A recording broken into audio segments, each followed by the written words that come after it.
Uncle Frank and I got along great, but the first time I met him, I thought he was a little strange.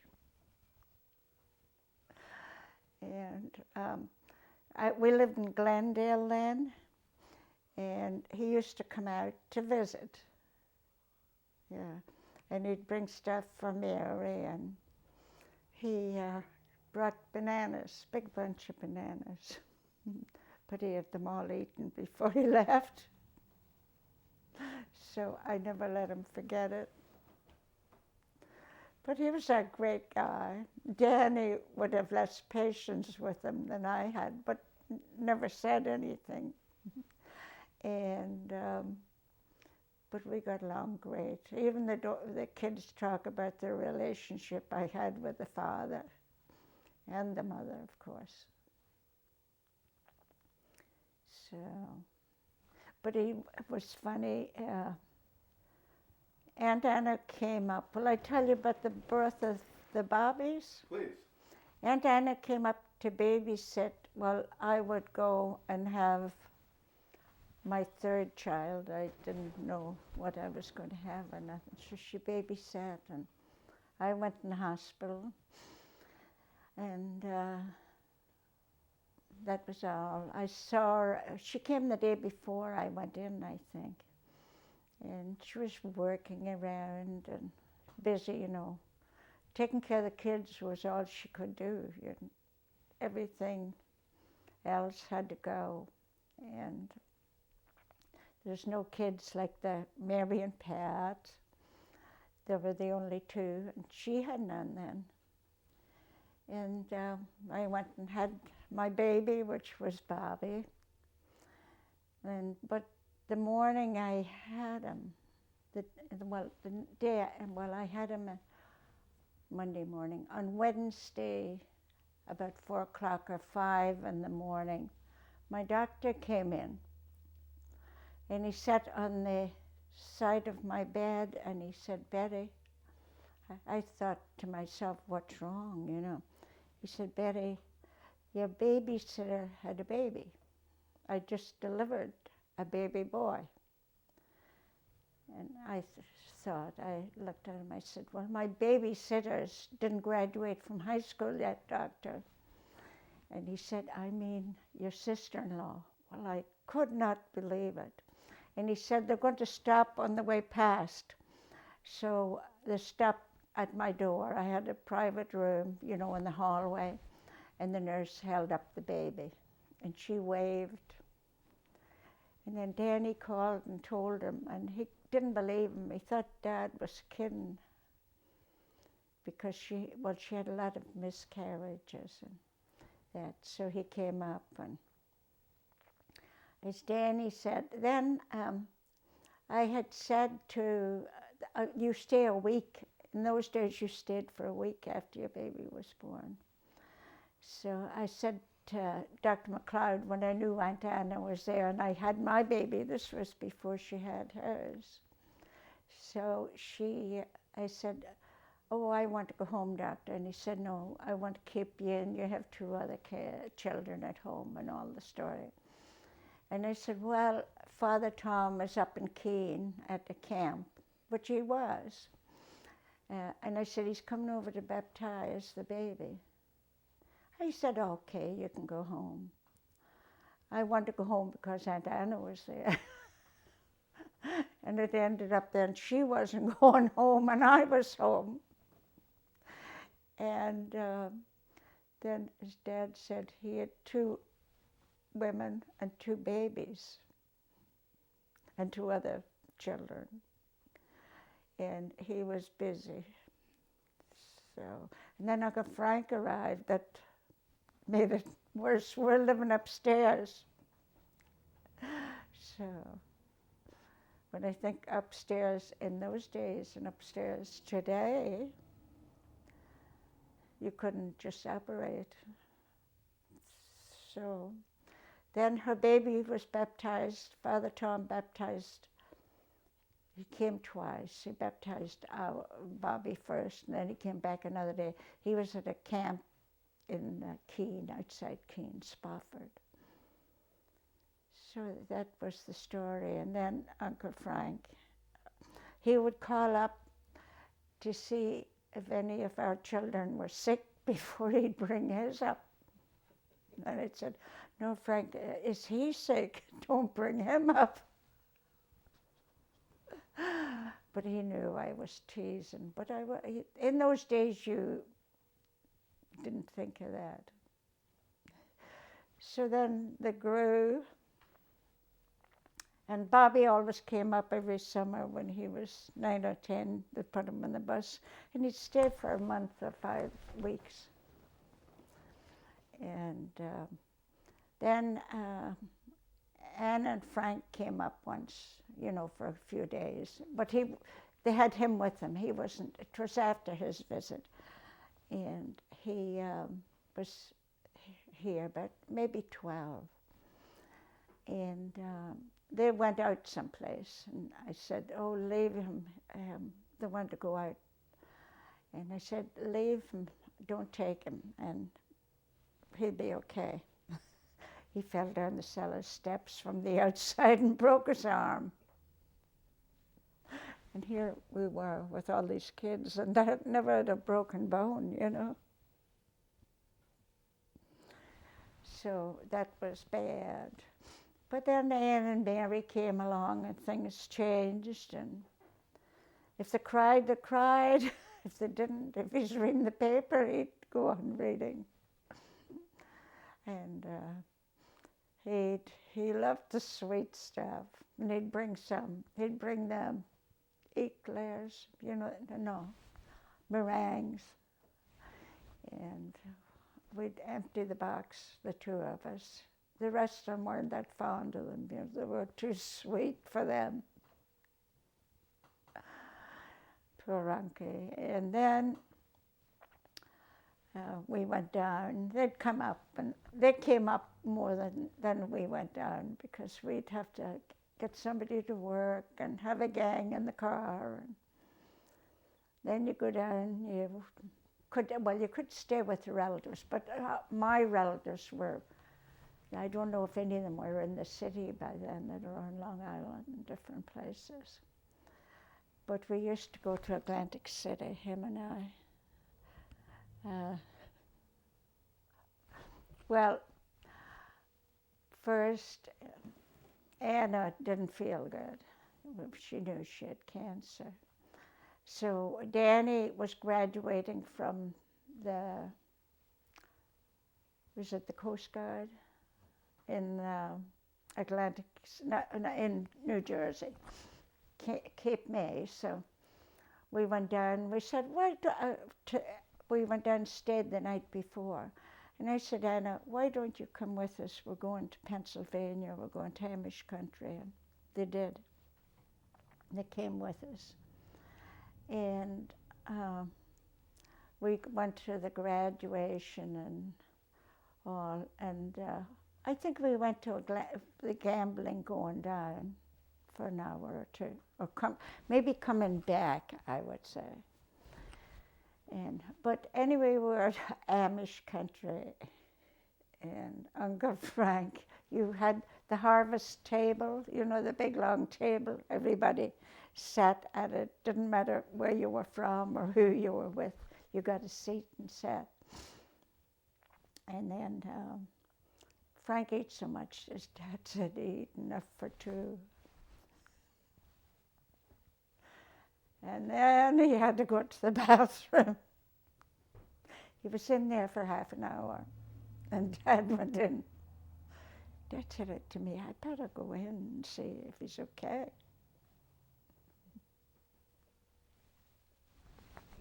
God love him. So Dad went in, and there was no sign of him, so he was still in the straw. So Dad looked around, and he saw his shoes under the door.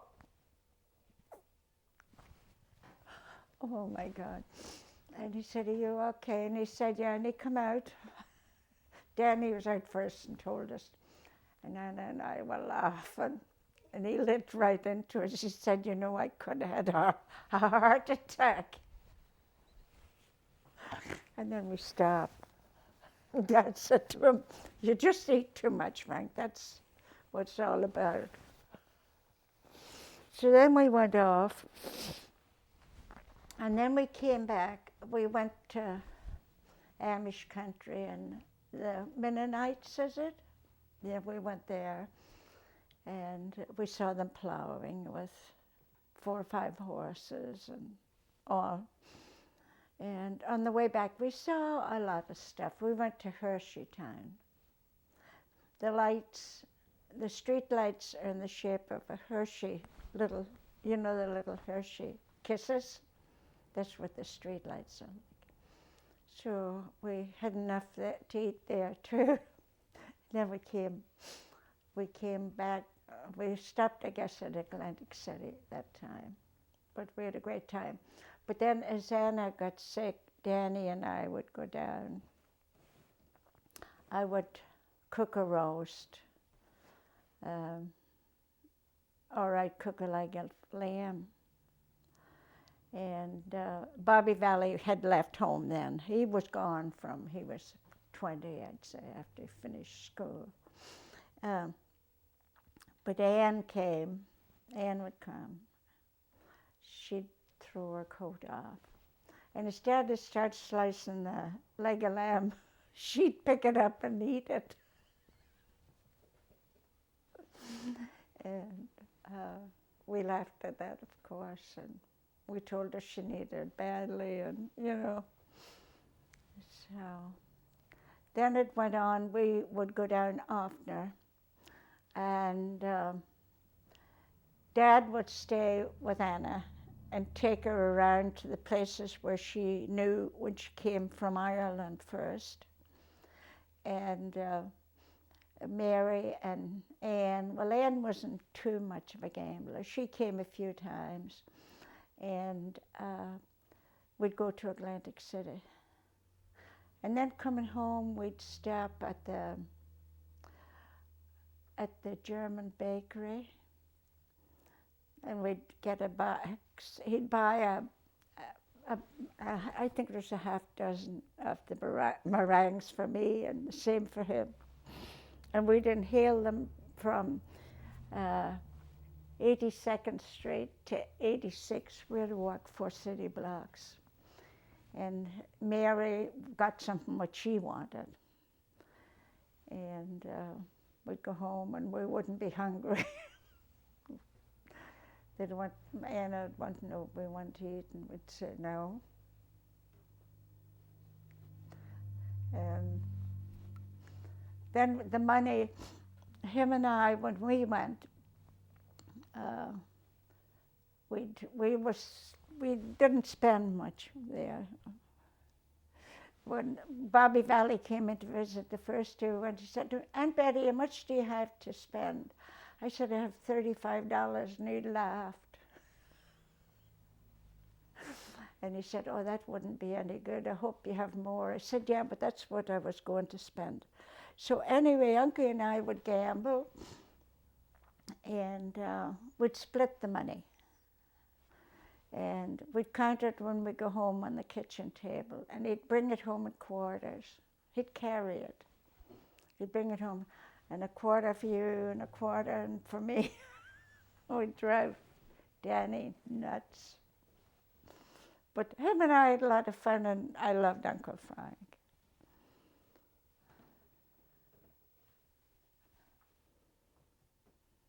And what games did he play? Oh, just the slots, yeah. He, at the wheel, he'd do it once or twice, you know, like I would do. But no, he wouldn't stay at it. But it was $1 then or something. It's $5 now. Read the machines before you, don't even put in a quarter to it. If it says 3, if it's a 3, well, there was 3 and there was 5, and there was, I think, 1 then. And he said, if you're going to put in a quarter, go to the quarter machine. That's all it would take. But he always said, read the machine. So it's a good idea. And he always looked for one. If there was a big crowd at, was it the, where you got your money changed that come from that corner?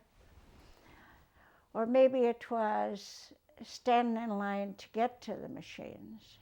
He figured they would be busy, but he had this idea, this is a good one, that's a good one. I'd say, Uncle, the one that takes out the money, sends out the money, that's the good one. So, and he always came up. He wanted to come up. And then there were no stores here. You know, there was no, well, there's a little 5 and 10 on the main street. And there was a men's clothing store, and there was 2 dress shops. That's all the shopping. And in Concord, it was just on the main street then. And him and I, J.M. Fields and Bradley's, I think, came into Manchester. And him and I would go there. So him and I shopped twice a year. I'd shop for the 5 boys, underwear for 5 for 6 months, and Dad, and socks the same, and school pants, and well, they had to have and shirts. So. Why was he your shopping partner? Well, he would stand and wait for you and help you. Would Dad say, he'd say, go get it, get what you want. But he would help me. And we'd go up one aisle and down the next through the whole store. We'd spend the day there, and then we'd go to dinner or lunch. Maybe we'd eat dinner at lunchtime. I don't remember. But this time coming home, he said to me, Betty, I know I'm not long for this world. And I kidded with him for I said, I'm not kidding, Betty. And then I thought, oh, well. I said, what makes you think that? He said, I know. And he then kind of scared me. He said, I know by my heart and all. He was about 6 or 7 years older than we were. And I said, oh, this is not good. I thought we'd never get home from Manchester before he'd die. He was so sure of it. But then when he started to tell me about his heart, once I said, Frank, he said, he told me again, maybe 40 years later, he's going to die. And then I said, Frank, yeah, you are. You told me that 40 years ago. Well, I thought he would have died from the laughing. He remembered the time he told me that, you know. So, but he was a great guy. He was religious, and he got angry when they closed the schools. They closed the big schools in New York before, like the parish schools where he went to church at a school. And he said the nuns that worked all their life for nothing, they closed the convent and sent them to an old farmhouse in Connecticut to live. There was 5 or 6 of them, with no heat or no nothing. So he always sent them money. He picked what he done with his money, kind of like that. So. What did he think of the church? Well, he believed very strongly, like everybody else then. But when they started to do that stuff, he didn't. And he figured the priests, they all got a dirty deal too, because they got no money. And then when he liked it when they would get a little, a little social security. The church, I kind of had to pay into it, or Medicare or something. So he was pleased with that. But there was no church scandals. That was before them. So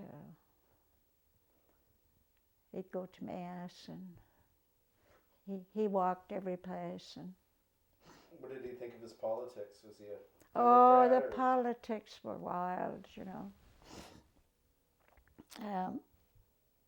He didn't like Kennedy, and I loved him. And then I don't know who came next. Johnson. Oh, he was worse than Kennedy. And I said, gee, I thought he was a little better. So we would go on and on. Reagan, I loved Reagan. I really liked Reagan. I voted for him. And, he didn't like him. What he'd done to the postal workers or whatever, you know. So it went on and on. If he liked them, I didn't. And I think he done the same. If I liked them, he didn't. You never agreed on anybody? And we never agreed, I don't think, on anyone. So it just went on and on. So if I didn't start it, he would, you know. Yeah. If there's a picture of Reagan in the paper, which there was a lot of times, I'd say, give him the paper. Reagan would be on the front page. Well, I'm not going to read that. Anne is very much like him, you know. And she doesn't mean a thing of it either, you know. He didn't know. Him and I got along. I'd say we got along better than Danny and him. Danny didn't have the time because the store was real busy, and he had to go on with what he was doing. And the guys would have to get there. If it was a day off, they'd have to get it. But he thought, well, he's up. They could have worked, you know, that kind of thing. So we had a lot of laughs with Uncle Frank. Yeah. What did Uncle Frank think of the store? Oh, he liked it. Yeah, he liked it. He'd go over, and he met the Martins, and he liked them. But Louis thought he was lazy. But it was funny.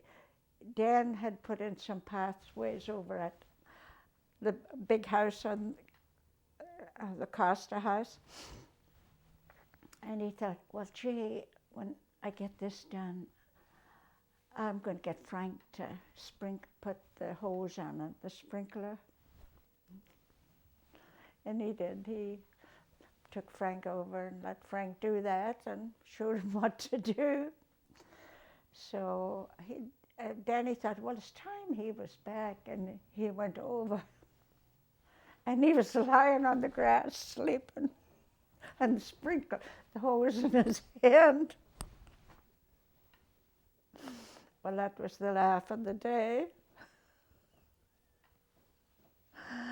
Well, was he lazy? Well, he was a typical New Yorker. No, he wasn't lazy. Not Uncle Frank. No, he wasn't lazy. He just, he got up at 4 o'clock or 5 in the morning, and he had breakfast, and he went to work. He walked to work and walked back. He came home for lunch. He was that close to work, he could come to lunch. And then he was home at 4 o'clock. And then he'd do whatever he had to do. He loved to shop. He'd done all the shopping and everything. And he didn't even have to go to the grocery store. He didn't even have to get a list, Robert. You know, that type, he knew what they could use. He knew what we liked if we were down, and he'd get it and all that. Tell me about some of the local people here, like the Northcotts. What do you remember about them? Oh, they were great. They just were the best, you know. Mrs. stayed home. Well, she done the Girl Scouts and she done a lot for the church. And Reverend Northcott was out every day. There's a lot of poor people here. And he had he had some rich, not rich, but well-off people in his congregation, and they all helped him. He would get somebody at Christmas. We knew a guy that worked in the store, and he had 2 boys, and his wife worked in Hoyts. And he got his arm cut off. He had his arm out, getting his arms sun tanned when he was driving. You know how they had arm out the window, and a truck came along and got that. So I remember he got 2 winter coats, hats, 2 winter hats, the whole outfit for these 2 boys, boots and all, the woolen socks and everything. And he done stuff like that. If there was a fire any place, he found them a place to live. And then the church brought in, I don't know what year that was, some Cubans, a Cuban family. They sponsored a Cuban family one time. Do you remember that or not? When they didn't do that where you were? All the churches, well, not the Catholic ones. They were too much for themselves. I shouldn't say that on tape. I forgot, Robert. And he came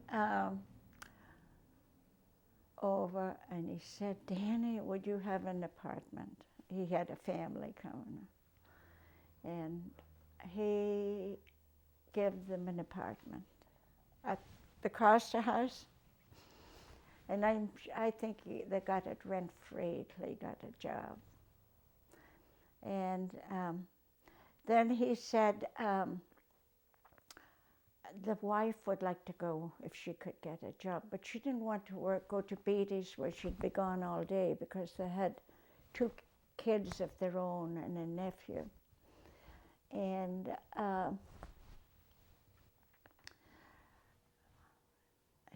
Danny said, "Betty, I was expecting Nellie ready to go." And Maria was the mother's name. And she was interested in housework. So Danny said, "Let us give her a job. 3 or 4 hours in the morning.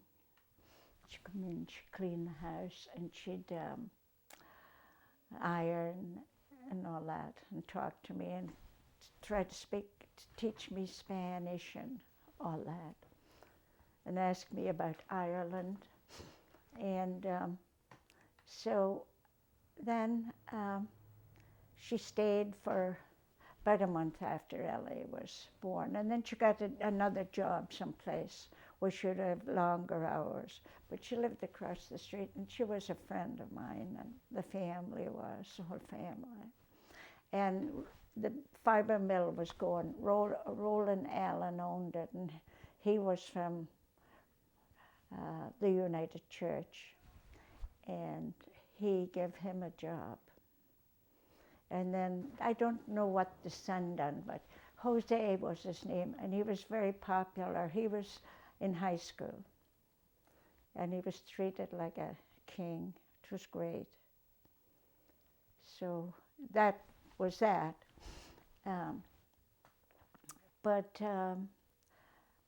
Otherwise, we'd see the kids, we'd see them every day. One of them came for the newspaper every morning. How'd you like having a housekeeper? Which was nice. It was nice having her because she, minded her own business. If it was somebody down the street, they'd be saying, "Oh, you shan't see it," So Maria was always nice. And then there was an aunt, Jose's mother, I think, she was there too. But then she went to Florida, and after a couple of years, they all went to Florida. But Northcott said they still hear from him. And we only saw him once. He was up and he came to see us. So. Anything else you want to tell me about the Northcotts? Well, I'd say they were a model family and great neighbors, great kids. They were a little older than ours. Mary was younger than Pat, and the other ones were, well, I'm sure one of them was the same age as Mary, yeah. And they were here 27 years, which was, he likely was one of the first ones came into the store. Because when we retired, they came down for the retirement party at the town hall, and he spoke. And he said, he remembered the day he went in, he said to the store, it was maybe the 1st or 2nd of November 1953, and he talked to both of us. And he went home and he said to his wife, I have found kindred souls. So that's what he thought of us. Yeah. And then another thing, as I told you, the kids sat on the dog food, Mary and Pat. I don't think Bobby was born at the time. And I was working in the store. Reverend Northcott came in, he went and got whatever he wanted, and then he went over and talked to them. After he cashed out, he took the bag and walked around and talked to them, and he said goodbye to them. And the two of them chimed in and they said, goodbye, Northcott. Well, he knew I was humiliated. He said, Betty, that's all right. I have 6 of them at home. He knew all about what to say and what to do, you know. So he made me feel better. So. And Miss Alexander, do you want to hear about her? I do. Yeah, she was the lady in town. Very well respected and well mannered and well dressed, and she was a great lady. Kathy used to, when she got older, Kathy came down and slept nights. The relatives didn't want her staying alone, so it was for about the last year of her life, or 2 maybe. She'd go to Buffalo and then she'd come back for the summer. And we lived upstairs, as you know. And my sister had died. So Danny said he thought the best thing for us to do would be to go home to Ireland for a month. So we went home. That was 1959. Mary, Pat, Bobby, and I went. And he said, I said, Danny, we're going to close in the porch. He said we'd close in the porch. Or I said it, and make another room, make it a room instead of a porch. And we come back, and he said, well, we'll do that when you come back. I'm not going to bother with it now. So I'll get somebody in to look at it. So there was 2 houses there, you know, in our yard that we moved one toward the other down. And the guy that built our house actually lived in one of them. So with his wife and kids. So we went to Ireland, we came back, and then I said, now we'll go down and pick out the curtains for the new room. So he went all the way to Concord with me, and he said,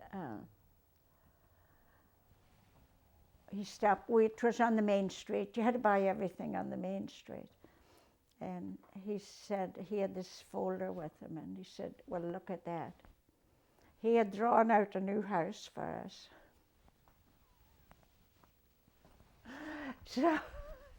So him and the guy, they were ready to start in September. We came back in July, so, and we were in it by February. So. And what did you contribute to designing that house? What did you pick out? I wanted a big kitchen and enough closets. And something easy. I wanted everything plain. You know, the tile I will never have to touch, you know, they wash. And the cabinets, I didn't want work on it like this, that I'd have to be dusting all the time. I'd wash them twice a year. And that was it. And the bathroom the same, and the tile floor. Yeah. The guy that built it thought tile countertops would be nice. I said no, too noisy. I didn't want that. And the kids would be throwing dishes on them, and there'd be, you know, you had to watch. And I said no, I want something I can just clean. It's pretty unusual to have a tile wall in the kitchen. Well, they were going to have it, I wanted it halfway.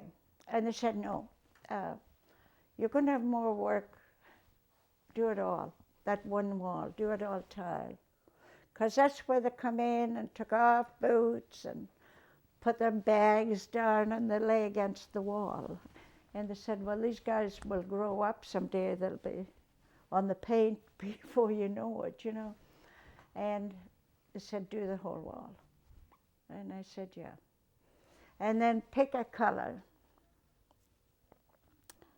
And a lot of them weren't pleased with the yellow. What do you think? I like it.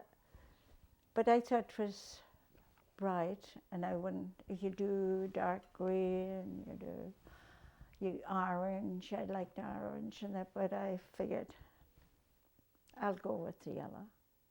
And then we painted the walls a lighter shade of yellow.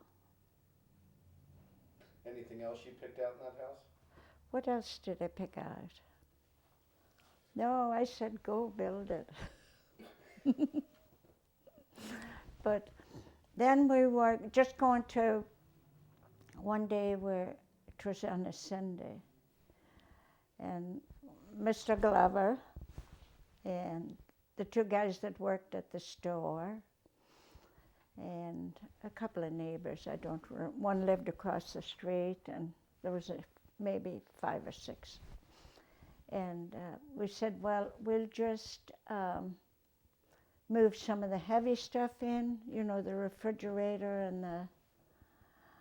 and what else? The refrigerator was new.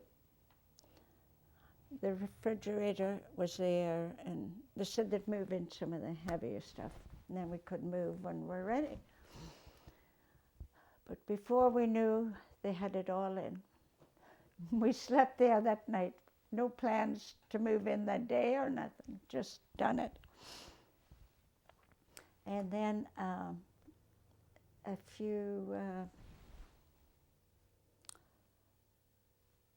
maybe 3 weeks or a month after, they had what do you call it? They had a housewarming for us. When they had it in the paper and everything after. And oh, I forgot to tell you about Northcots. There was 4 boys from the youth group at the United Church, and they were coming home from something at the church, or maybe they went something for ice cream after, and there was an accident and one got killed. And one of the Northcots was very seriously wounded. So this was in February, and it happened in September or October, the accident, and he had just come home from the hospital a few days. And I said, Danny knew about the housewarming, I didn't. I said, I think now Sunday when you come home, when we close, I'm going to go down to see Scott Northcott. Oh, he said, Betty, I wouldn't go down. I'd give him a few more weeks before I'd go down. So that kind of changed my mind. I said, well, yeah, that's right too. He had just come home. But then they started coming in, the people and all. I don't know many people. They have the list someplace. I came over, I came on it a couple of months ago. And all the names, most of them are all gone. My God. I don't know many people came. Was that the biggest party that house ever saw? Well, yeah, but it was open house. I think the last party there for Emma and them was the biggest crowd of us. But see, the other ones were never there all together. So that was beautiful. What? Oh, yes. That was a story. Bill had bought the thing, and they had gone down and looked at places to rent and that. See, Bill had this, it was a hotel thing, and he had a room there. And I don't know if Jack lived there or if he had a room some other place, in the same place. So Kathy was here on Queen Street, and we were here. And it was time for Andrew to be born. They opened it on June 1st.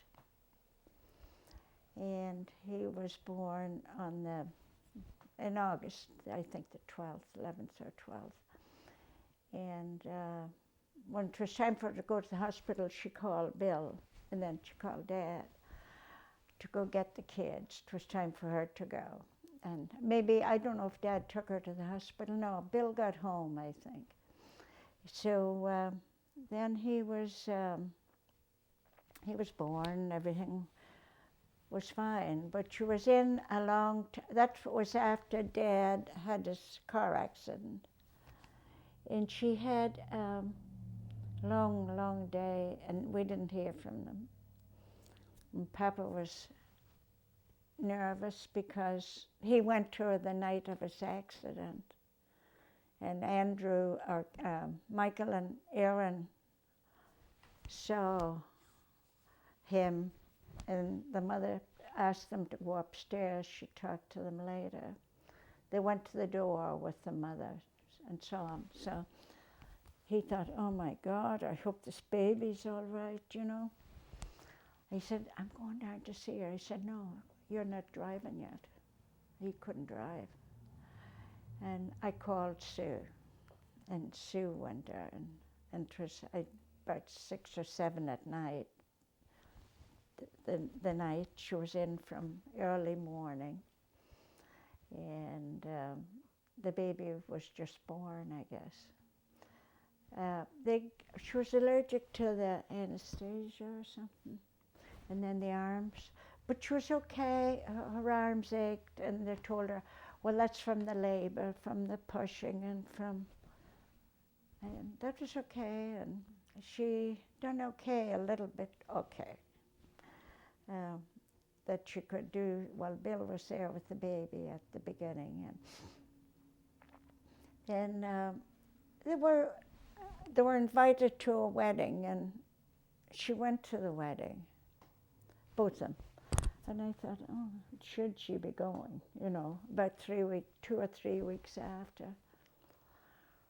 And then Bill went back, and we told him, well, we'll be there. One of us will stay at night if we have to, or whatever. But it got worse and worse. She couldn't even. She let the baby fall. She tried to lift him, and she let him fall. And she called Dad at the store that he was on the floor and she couldn't pick him up.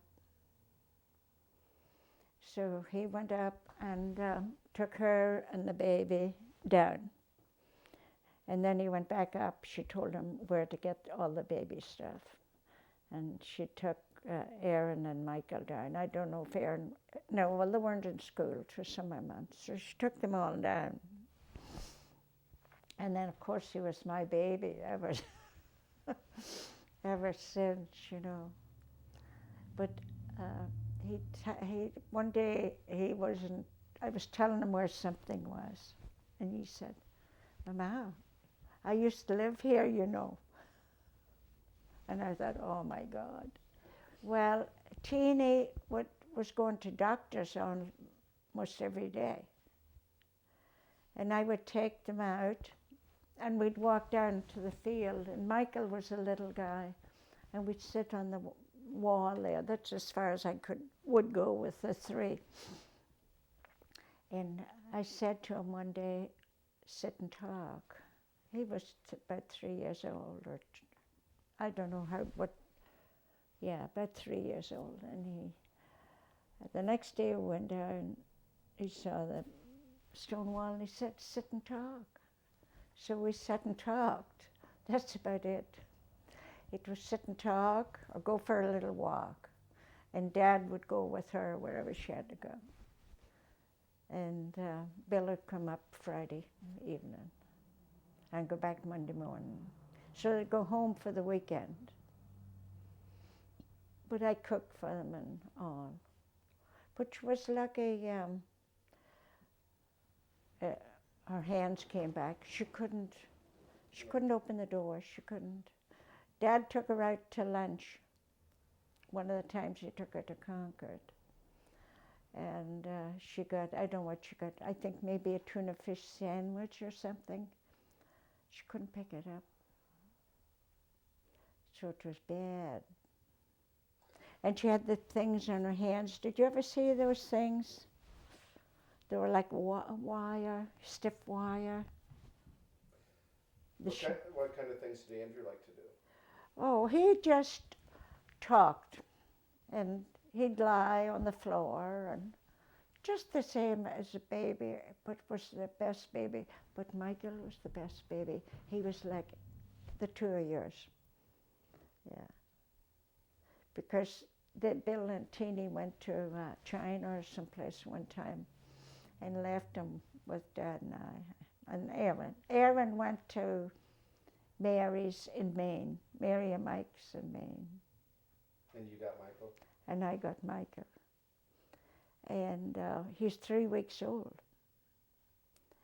And they came home, and I was up. Dad dropped me off up, you know, to talk to him and hear about the trip, and he'd come back and get me. And he cried. I said, "Teeny, he's crying." And she said, "You mean to say you never heard him cry?" I said, "No, that's the first time." And they were gone for almost 3 weeks, 2 weeks.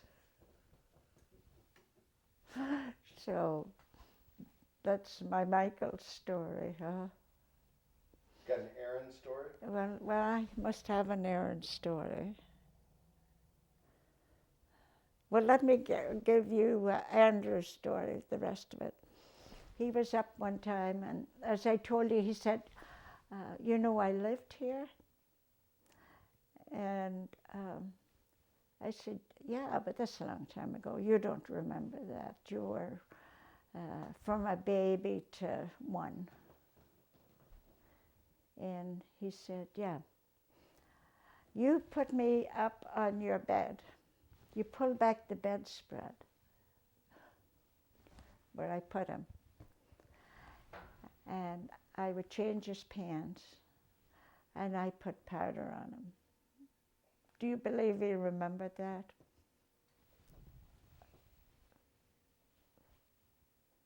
I think he did. But Erin, she was a great one too. She didn't care what went on. She done what she had to do. And she was a little bit of a thing. As Tina said, what happened? You know? And she went to school, and Ryan, she went to school from our house. Well, I think she went from home because the father was up and he took her before he went back to the Cape. And then she, when they were there for a while, when it came to November, they had to make a cookbook. And each kid had to give a recipe. So Ryan was in the same class. And when they registered for school, the teacher said to Ryan, oh, your cousin's going to be in the same class. Is that all right with you? Oh, he said, she talks too much. But it ended up, he talked too much. Yeah, but they were given how you cooked a turkey or a recipe for whatever. And she was given the recipe for Mama's gravy. So Ryan got up and went over and put his hand across her mouth when she was telling the recipe. She was about to give the last ingredient, he said. Oh, they were funny, yeah. So Jimmy used to take Erin up, walk up. They went to this old school up here, up the road. And the two of them started first grade there. So. Do you have a Shannon story? Oh, I have a Shannon story. Yeah, Shannon would always come down, and she'd go up to Teeny's when she was a baby, and if she was down, she'd come down, or maybe I'd have her in the morning, and then she'd go to Teeny's. Somebody would bring her up. And she said, when she went to Teeny's, do you have any cookies? Mama only has trackers. I was dieting back then. And then another night I went up, I don't know if I should tell this one or not, and she was lying on the couch, and she had a dress on and patent leather shoes. She was lying, and she was kicking up her heels. And I said, what are you doing? Shannon, I'm tartan, she said. Oh, so I tell her that one. She thinks that's funny. So. Got a Sean story? Oh, Sean. Sean was a hellion, you know. Well, Andy thought he was a hellion. Well, he went to the store one day. Well, he got at the meat. He had an apron on and put blood on it and all that, and come over, and his mother and I almost had a heart attack. And he had blood in his hands. He dipped them in the blood. And Megan had a good one too. When they come down, we had the playroom, and there's, I don't know, many beds there. There was enough for them. I don't think Matthew was born. Maybe he was. But they were down there, and there was a picture of the Jesus and the crown of thorns. And it was in black and white. And it was hung up in there. And Megan cried. And I went down and I said, what's wrong, Megan? I don't like that guy. So Ellie said when it was time to get married, she hadn't changed her mind. So that when I don't know if she remembers that or not, yeah. And Matthew just was Matthew, quiet, went along and done what everyone else done. Might as well keep going. How about Katie? Got a Katie story? Katie, yes. Katie was taking gymnastics. And she was always dressed up and had the white tights and the patent leather shoes. And she came. And I said, oh, let me see what you started out with. She got on the floor and she done. And she got up and she wiped her knees. She said, Mama, I can't show you on your dirty floor. The knees were black. Well, she thought they were black, yeah. And then they were staying with us. Mary and Mike were gone someplace for a few days. And they were staying with us. And Jacqueline was acting up. And Katie went over to her. Jacqueline, come here. And she stood in front of her. She said, Jacqueline, you know the rules and you better abide by them. And Jacqueline looked at her and started to laugh. Went on doing what she was doing. So we're going to see Kenny Rogers in Maine, Dad and me. So Dad got sick and he couldn't go. So Ellie came, her and I went. Mary invited us to come early and have dinner and then go into Portland, which we did. But in the meantime, Jeffrey was, I don't know how old he was, and he had a new, he had a microphone and a guitar, a toy one, and he started to sing, and he sang Ghostbusters. Did you hear it before? No, how'd he sound? Ellie, he started to yawn in the middle of the song, and Ellie and I started to laugh, and he started to cry, and we didn't feel bad. So that's my Jeffrey story. I wonder if he remembers that. I must ask him. Well, sing the song for me. The Ghostbusters, no, I'm not singing. I don't sing except I get paid for it. So, yeah. Tara and Ryan used to come over every day. They lived across the street. So tell me a guitar story. Tara, usually, they went to a babysitter up on Park Street, so I used to walk up and get them and bring them home and give them a bath. And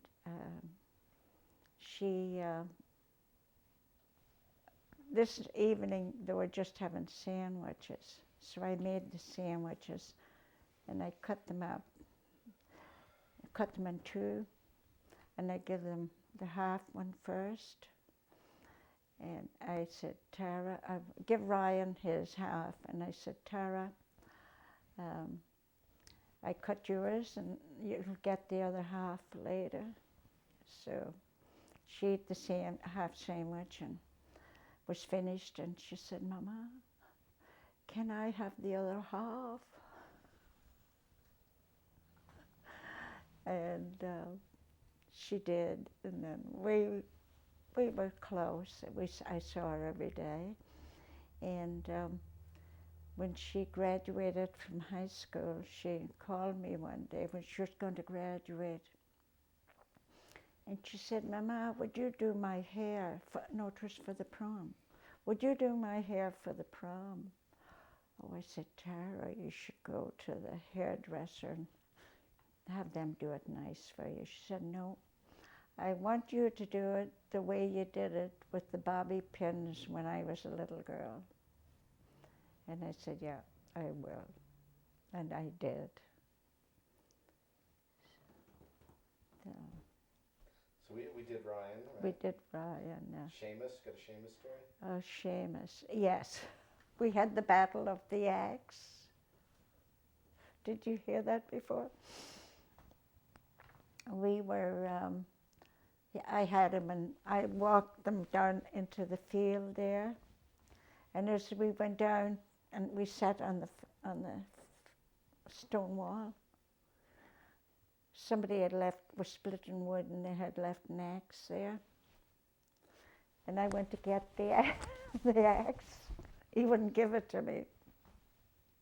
He was about 3 or 4. And I tried to take it away. And he's, no. And I said, yes, Seamus, no. And it got louder. And I had to pry the fingers off the handle of the axe. And I said, when I went home, I said, oh my God, if the minister's wife is sitting on her porch watching, she'll know who won the battle of the axe. Yeah. Now that's not the first battle you had out in that field. No. It was always a good place to go because they all wanted to go to the store if I stayed in the yard with them. So I got a little walking in for them and that.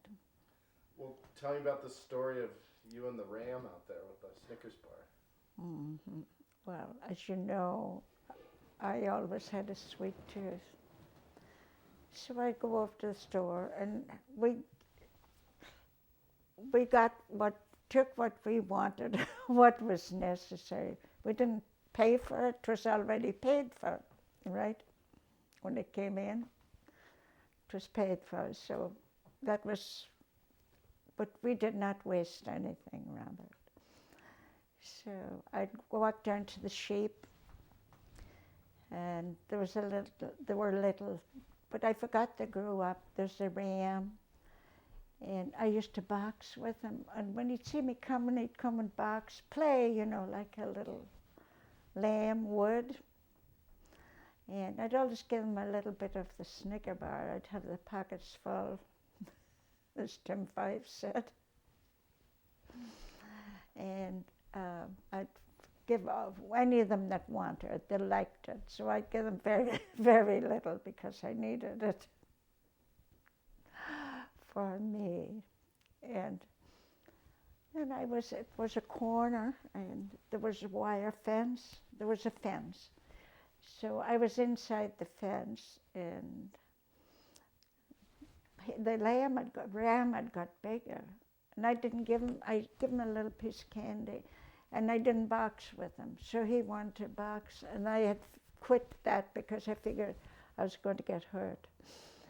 And I started to yell because he was coming at me. And Tim was at the counter to 5, and he heard me yelling, and down he came. So he got the rams and the sheep and all down the field. And he said, Betty, are you okay? And I said, yes. He said, what are you going to do with the evidence? You can't leave it here. So we picked up the papers and home we went. He put them in the garbage. So we had a lot of fun with Tim and Fred and Chuck and all of them guys.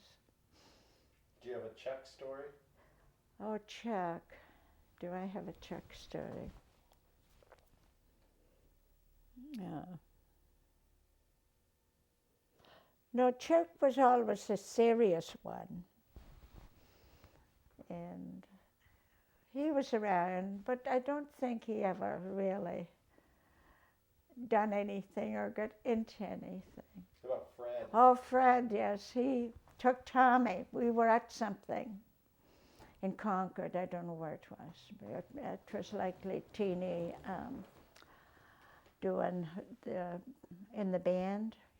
She was not a cheerleader, baton twirler who went there. And Fred said, can Tommy ride home with us? He was about 13, 14 maybe. Of course, I let Dad answer, and Dad said yes. I would have said no. And didn't they go away over to Loudon and around for about 2 or 3 hours when they come home. And I let into poor Fred. And he didn't say a word. He said, well, I'm sorry and all that. And I said, well, don't let it happen again. But that was years ago. Then when we retired, then Fred was one of the speakers. He said, Betty, what I done? And he said, I used to feed them. On Sunday, I'd have them for dinner and all that and when they worked. And he said, Betty, but you did keep me in my place. He said, you fed me, you were nice to me, you worked with me. But when I needed to be told off, you did it. And I appreciate it now. Can you believe that? Oh, yeah. I took her in and I showed her Jesus. We'd knock on the door to go in. She couldn't talk then, but she tried to say Jesus. And then I taught her, later she started to talk more, she said, hello, Jesus. But then she'd go over to my chair in the bedroom and she'd do this for me to sit down. And then there was some things on my table. There was a writing pad, and a pencil, and my rosary beads, and she'd hand them to me and tell me to put them on the bureau beside me, change them over. But there was always a lifesaver. And she'd look at it, she'd hold on to it for a minute and lick her lips. And we have many stories, and we will have some more, I hope. You got a Frankie story? Oh, yes. He is smiling. He reminds me of Michael Harmon smiling. See, Erin wouldn't crack her smile. Teeny called her the Great Stone Face. So I think he has them all beaten for smiling. I was afraid he'd jump out of Rita's arms yesterday. He was wild, was he? But it's a good wild, Robert. And there's 2 more, you know. Zach, yeah. What's a Zach story? Well, Zach, he always played ball, but he hung on to his mother when he was little. Yeah. And now he's doing well playing ball. He came over a couple of weeks ago. Well, you were there, weren't you? Yeah. And Joey, he's in Florida, and he goes they go every year, or almost every year. The other grandmother's there. And we see them when they're up. And tell me, in your 82 years, what's the best improvement you saw in life for humans? Here or Ireland? Wherever. In your life. In my life. In my own life. Well, I might as well start in Ireland. That is completely different. They have come now from poverty level. Ireland is the richest small country in Europe. And I think that's a blessing. And for the people that live there. But it changed the people changed their attitude and their outlook in life and everything. Yeah. It said the church was replaced by the pub. But somebody brought me the magazine. Barbara has it now. I'll let you read it, Robert. So, and then the greatest here was,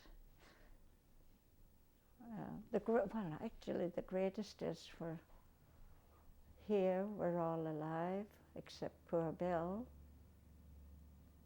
And we are able to get around at 82. And what do you attribute your long life to? well, my long life.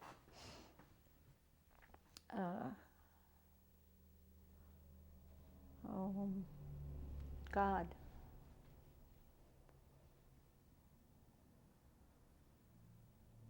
And a good life, I guess. Yeah. And what did you do to lead a good life? What do you have to do to live a good life? Well, you believe in God and yourself. And if you're lucky to have good health, thank God. So, and I never wanted everything. You know, some people crave this and that. I was always content with what I had. Would like to go to Foxwoods more often, but Why did you make the choice not to drink all your life? well, when you lived in Ireland in my day, a woman was never in a pub or drank. There'd be a few. There was a few that were in the pubs and all. And like everyone's in it now. I'm talking about what was your choice? My choice was, we didn't see any of it, you know. If my father was someplace, he'd take a drink. But then my brothers, one didn't drink till he was 40, you know, but one drank earlier. And I would say he was an alcoholic maybe, but that had no effect on me. I was gone. He wasn't drinking when I left. And a lot of the cousins, guys, didn't drink. See, the girls, there was no such thing as the young ones drinking. So it was dancing. We got to the dances and that's all we cared about. And then when I came out here, I came to my aunt, which was Father Tom's mother, and all the relatives came in to see me, and got the bottle out and everybody was having a drink. And she offered me one. I said no thanks. And she'd done it a couple of times, and a few of the cousins said, oh, go, it won't hurt you, have a drink. And that was always true. And then my aunt came again, she said, well, you know, everyone drinks here in America. And I said, not everyone, because I don't. And nobody ever asked me again. I guess I want to know why you stuck to that philosophy. What is it? Well, I think what mine was, I didn't do a lot of good to other people. I'm sure at confirmation, you made a pledge, the pledge of temperance, that you would never drink alcohol. So I think maybe that, like when Danny's cousins came out, not the last ones, the ones from Scotchtown that I knew before I came out here. I didn't know he was the cousin type. met him. They couldn't believe that I never drank it. And one of them was a Christian brother, and he said, "Did you take the pledge years ago at confirmation?" I said, "Yes." "And you kept it all these years?" So, and I showed them the pin I had, and they said, "Well, you should have," the right, he said, "You know, you should have the 50-year pin." And now I say I should have. I was about 10 when I took the pledge. I should have the 75. I'll show them to you sometime, Robert. Okay. Then there was a prayer within that, but the prayer fell by the wayside. I forgot it. It was just a little thing. You had the little car and you had that, yeah. And then they had meetings and all, but I never went to the meetings. Now, was that the Pioneers? The Pioneers was what they called it, the Pioneer pin. Okay. I didn't say Pioneer because Pioneer here is the ones that came in at Plymouth Rock. They were the Pioneers, right? Now Ellie is 40. This would be 35 years ago, 36 years ago. The school used to go on class trips. We went to Strawberry Bank once, and we went to Marl's Farm, and they came to Carey's Market. And there was room mothers what volunteered to go with them. So each one had, they were given every volunteer 5 kids to take care of on the bus and on the trip. And then when it come to me, they had, oh no, it must have been more. It must have been 8 kids. And when it came to the end, I was the last one. And I had 10. And said, "Do you think you can handle 10? And I said, "Oh yeah, I do 8 every day." But anyway, we went. And Jamie was one of them, and Ellie was one of them. They always give you your own. And I don't know who else. They could tell you because I know who was in class. And Jamie gave me my first sex lesson in my life at 7 years old. Don't ask me what he said. So we have been buddies. Give me the gist of what he said. No. He just started in and told me what it was and all about it. So, oh, Jamie, no.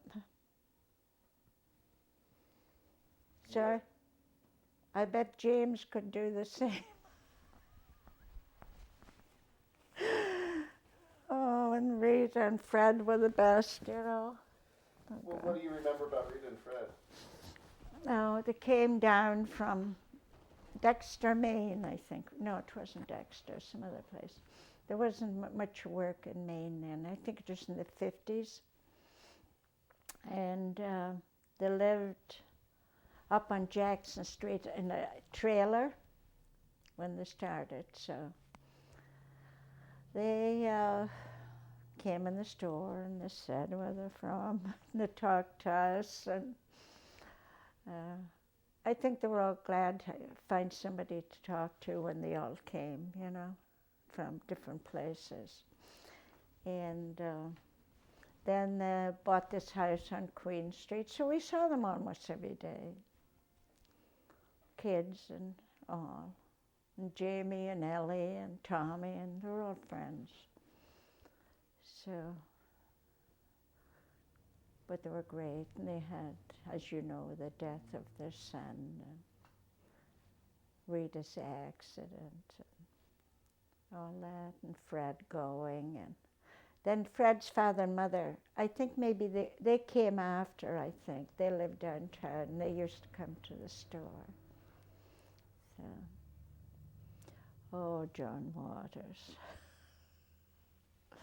John Waters was always a great guy. Yeah. If you ever had to say anything to him, I don't want you doing there, or don't want you going there, him and Tommy. He'd say no, and he wouldn't go. They'd do something different. That's what I liked. Oh, I liked everything about Billy. He was a great guy. If we were going anything now, like for our 40th anniversary, he had everything done where somebody else would be thinking about it, where we were going and all that. And where they'd be gambling and all. He went to be gambling where we went to the Bahamas and all of that. Oh, he was great, yeah. His whole family were too. They were great, Kathy. Well, I'll tell you, first time he ran, I liked George Bush.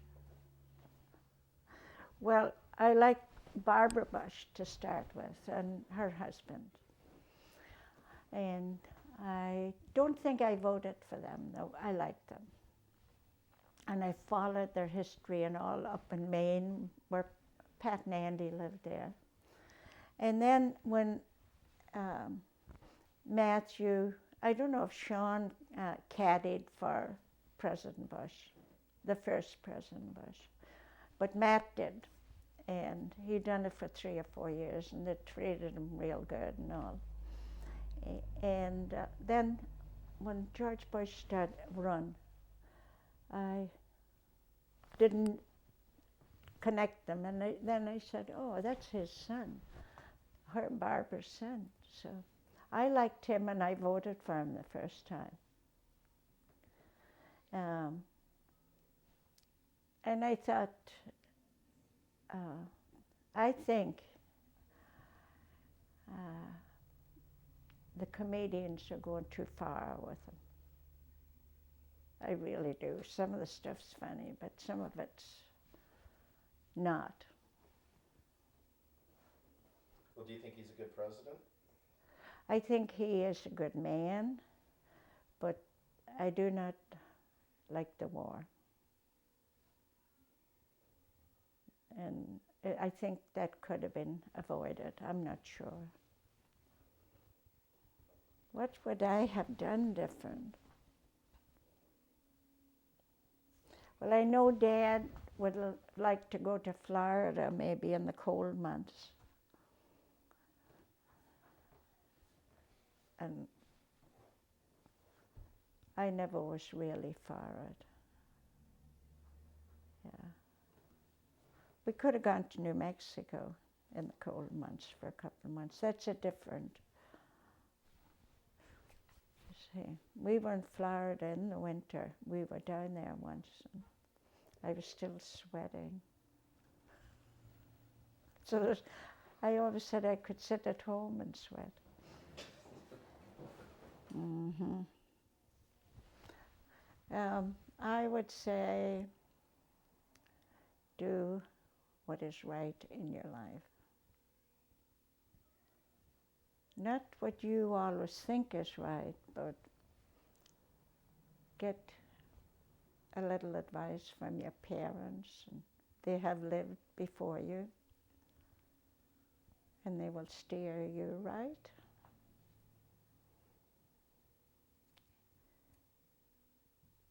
So,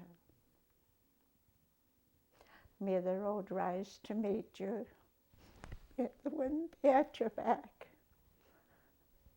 Oh, I messed it up a lot. May the road rise to meet you, may the wind be at your back. Until we meet again, may God hold you in the hollow of his hand. Love you all. Mama. Is that okay?